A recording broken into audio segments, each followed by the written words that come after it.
Topic है सेटों का कानून तलाजुम बलियाज union, associative law of sets with respect to union.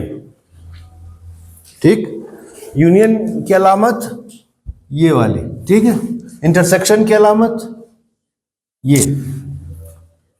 अभी हमने commutative law of union with respect to commutative law of union ना, अभी हमने commutative law of sets with respect to union पढ़ा। इसमें क्या है? Associative law. कम्यूटेटिव लॉ में क्या है? A union B is equal to B union A, इसमें ये है। जबकि एसोसिएटिव लॉ में आप देख ले क्या है? तीन सेट्स है। क्या है? तीन सेट। तो इसकी डेफिनेशन देख ले कि अगर ए बी और सी तीन सेट्स हो तो bracket A union B bracket close union C is equal to A union bracket B union C. तो इसको हम कहते हैं यूनियन का कानून तलाजुम कहलाता है। इसकी तस्दीक दर्जल मिसाल से की जा सकती है। तो ये डेफिनेशन हो गई यहां तक।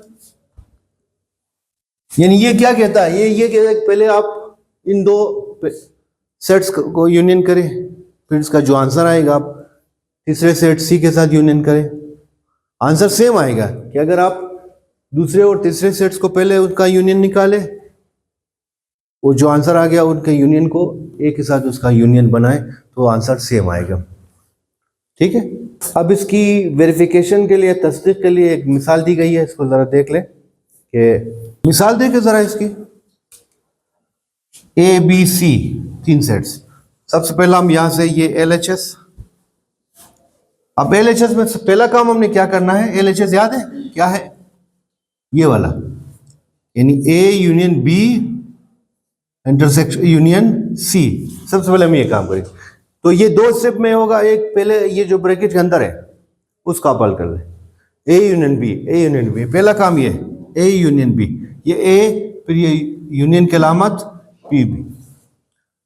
तो 0 आ गया, 1 आ गया, फिर 2 आ गया, 3 आ गया। 3 यहाँ पर भी है, एक मरतबा आ जाएगा। फिर उसके बाद देखे तीन एक मरतबा यहाँ पर भी है, यहाँ पर भी है, तो एक मरतबा लिख लिया। फिर 4, फिर 5, 6 और 7। दूसरा स्टेप इसी LHS में ये आपने कर लिया। अब इसको यूनियन करना है सी के साथ। ये आ गया A यूनियन B की वैल्यू ये, इसको अपने एस यहाँ पर लिखना है। फिर दरमियान में क्या है? यूनियन, ये यूनियन की अलामत। फिर उसके बाद सी की वैल्यू है यहाँ पर। ठीक है। अब इन सबको अपने एज इट इज लिखना है, 0 1 2 3 4 5 6 7 यहाँ तक। ठीक है। उसके बाद यहाँ पर क्या है?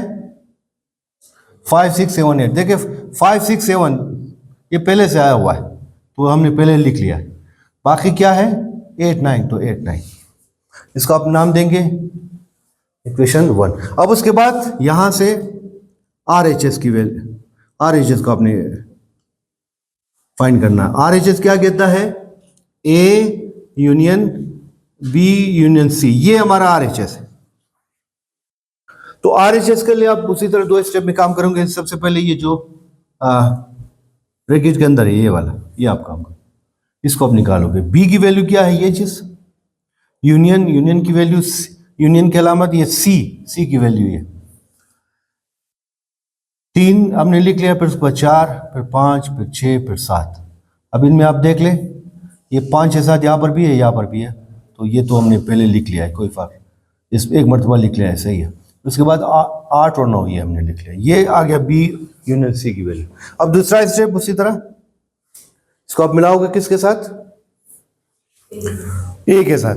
ये A union B union C, ये A की वैल्यू आ गई, यूनियन की अलामत या B यूनियन C की वैल्यू यहाँ पर, ये यहाँ से जो हमने पहले लिखा। अब इसी तरह इन दोनों को आप मिलाओगे, 0 आ गया, 1 2 3, ठीक है। 3 यहाँ पर भी है, यहाँ पर भी एक मरतबा। उसके बाद यहाँ से आता 4 5 6 7 8, ये 4 आ गया, फिर 5 6 7 8 9, ये आ गया।